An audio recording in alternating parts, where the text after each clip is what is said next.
नमस्कार, मेरा नाम पिंटू सिंह यादव है और आप देखना शुरू कर चुके हैं न्यूज़ लाइव। दोस्तों, तीसरे चरण के बाद ही मंत्री जो मोदी सरकार में बने हैं अनुप्रिया पटेल जान गई थी कि यूपी में उनकी पार्टी को बड़ी हार मिलने वाली है और उन्होंने वजह गिना दी है और उन्होंने बड़ा खुलासा किया है।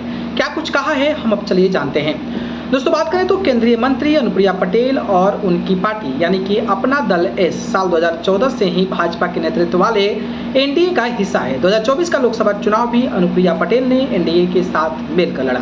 बता दें कि अनुप्रिया पटेल ने 2024 के आम चुनाव में मिर्जापुर से जीत हासिल की है, मगर इस बार उनकी जीत का अंतर कम रहा है। अपना दल इस बार है मिर्जापुर की सीट ही जीत पाई है। वहीं इस बीच उन्होंने एक चैनल से बातचीत करते हुए अनुप्रिया पटेल ने बड़ा बयान देते हुए कहा है कि उनकी पार्टी ने तीसरे चरण में ही अनुमान लगा लिए थे कि यूपी में सत्तारूढ़ गठबंधन के लिए सब कुछ ठीक नहीं है।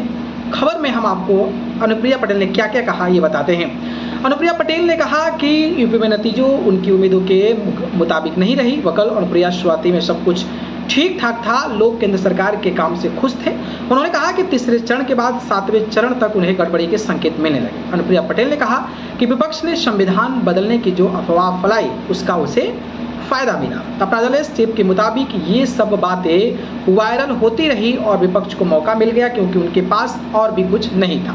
अगर लोग विपक्ष के भाषणों को सुने तो पाएंगे कि उनके पास लोगों को देने के लिए कुछ भी नहीं था, लेकिन यह एक गलती हुई थी जो हुई। यह अफवाह समय के साथ और भी बड़ी हुई। अनुप्रिया पटेल ने यह भी कहा कि यह एक बड़ी अफवाह थी और समय के साथ साथ यह और भी बड़ी होती गई क्योंकि हम चुनाव के अंतिम चरण की ओर बढ़ रहे थे। यह चुनाव भी लंबा खिंच गया, इसलिए इसे और समय मिल गया और इससे वास्तव में फर्क पड़ गया। अनुप्रिया पटेल ने लल्लू पर भी बोला। लल्लू जो अयोध्या के सांसद थे हार गए हैं, तो आपको बता दें कि अनुप्रिया पटेल ने खराब प्रदर्शन के लिए विपक्ष को जिम्मेदार ठहराया, जो मतदाताओं को यह समझाने में कामयाब रहा कि सरकार लोकसभा में 400 से अधिक सांसदों के साथ लगातार तीसरी बार जीतने के बाद संविधान को बदल देगी। पटेल ने उत्तर प्रदेश में सत्तारूढ़ गठबंधन के खराब प्रदर्शन में योगदान देने के लिए फैजाबाद से भाजपा के पूर्व सांसद लल्लू यादव को भी जिम्मेदार ठहराया।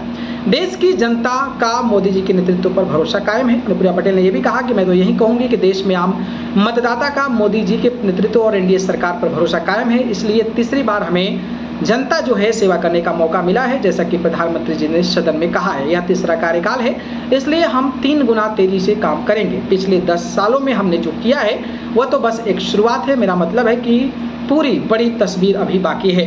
बाकी जिस तरीके से अनुप्रिया पटेल ने ये बातें कही उस पर आपकी राय क्या है, बताइए। धन्यवाद।